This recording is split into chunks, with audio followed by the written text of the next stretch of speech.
돌아온 자리에서 비로소 알게 된 것들. 안녕하세요. 귀종일기입니다. 오늘은 제 삶의 굵직한 흔적들을 따라 걸으며 다시 돌아온 이 자리에서 비로소 깨닫게 된 마음들을 나누어 보고자 합니다.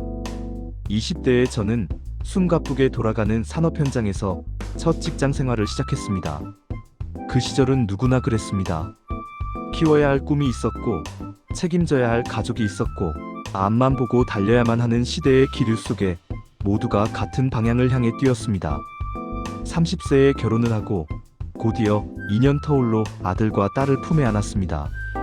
한 가정을 이끌어야 한다는 벅찬 책임감과 기쁨이 뒤섞인 시기였습니다. 그때부터 제 삶의 중심에는 오로지 가족이라는 두 글자가 자리했습니다. 수출 전선에서 뛰던 30대 후반까지 저는 오롯이 일의 무게를 견디며 살아왔습니다. 어쩌면 베이비 부머 세대라는 말이 전하는 시대적 무게가 제 삶의 방향을 대신 정해준 것인지도 모릅니다. 마지막 직장을 떠나 홀로 자영업을 하게 되었을 때 처음으로 커다란 침묵이 찾아왔습니다. 함께 뛰던 동료들이 사라지고 의지할 울타리 없이 홀로 운영하는 자리에서 저는 어쩔 수 없이 고독이라는 얼굴을 마주했습니다. 그 무렵 저는 제 가족과 제 아이들의 미래를 다시 바라보았습니다. 그리고 고민 끝에 결단했습니다.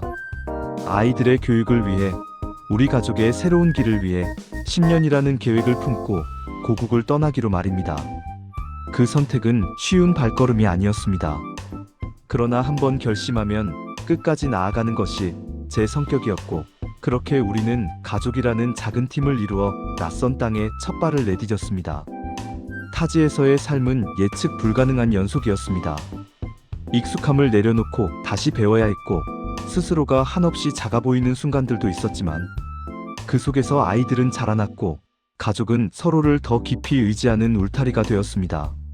10년이 흐른 뒤 우리는 계획했던 대로 돌아왔습니다. 그 사실만으로도 얼마나 감사했는지 모릅니다. 주변의 많은 지인들은 아쉬움을 표했습니다. 왜 굳이 돌아오느냐? 그곳에서 누리던 사회복지 혜택과 안정된 선진국 환경이 얼마나 큰 축복이었는지 아느냐? 그들의 말은 모두 진심 어린 걱정이었고 지금도 저에게 소중한 마음입니다. 하지만 저는 이렇게 생각했습니다. 아직 건강한데 제 삶을 조금 더 역동적으로 살아볼 기회를 놓칠 필요는 없지 않은가? 삶의 후반부는 누군가가 마련해준 안정 속에서 누리는 시간만은 아니라고 믿었습니다. 스스로의 발로 다시 걸어보고 싶었고, 제가 쌓아온 경험과 마음을 바탕으로 또 다른 기여를 하고 싶었습니다. 그런 마음이 전해졌던 것일까요? 운이 좋았던 것일까요? 아니면 제 감각이 아직 살아있었던 것일까요? 귀국 후 저는 다시 보람을 느낄 수 있는 직장 생활을 이어가고 있습니다. 이 또한 큰 축복이 아닐 수 없습니다.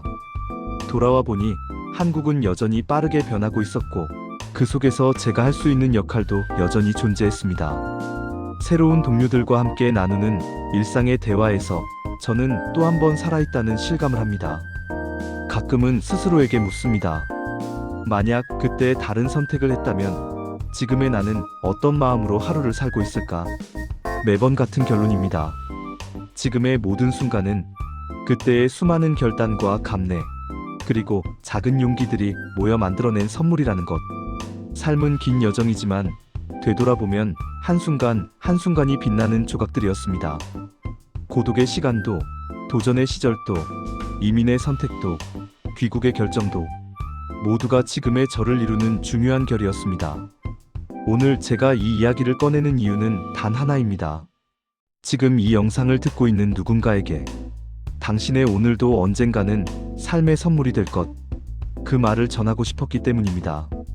앞으로 귀종일기에서는 이렇게 평범하지만 결코 평범하지 않은 이야기들을 삶의 작은 울림과 함께 나누고자 합니다.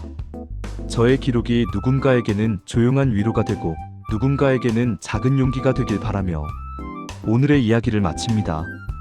감사합니다.